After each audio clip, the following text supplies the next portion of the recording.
nagpaayos kami ng bahay, pero hindi sinunod ng gumawa yung napag-usapan namin. Pwede ko ba siyang kasuhan? Ayan, breach of contract ito, Attorney M, kung hindi nasunod ang Mm. pinag-usapan at Mm. nakasulat naman, 'di ba, Attorney M? Mm. Oo, basic 'yan, Attorney J, ha, para sa mga estudyante ng Oblicon or Obligations and Contracts, 'di ba? Oo. Kapagka ginawa ng Mm. hindi naayon doon sa napag-usapan, puwede mo siyang ipa-undo, 'di ba? Mm.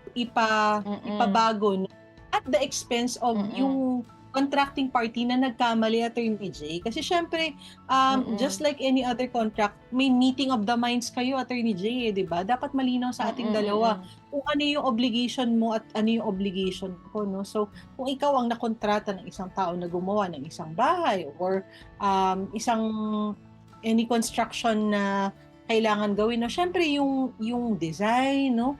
Talagang mainam na pinag-uusapan yan kung ano yung material and so on and so forth. So, kung hindi sumunod dyan, Mm. pwede yang ipa-undo at the expense of the person na dapat ginawa yun na naayon doon sa napag-usapan na Attorney J, di ba? Oo. So, Oo. definitely Ayun. pwedeng-pwede 'yan.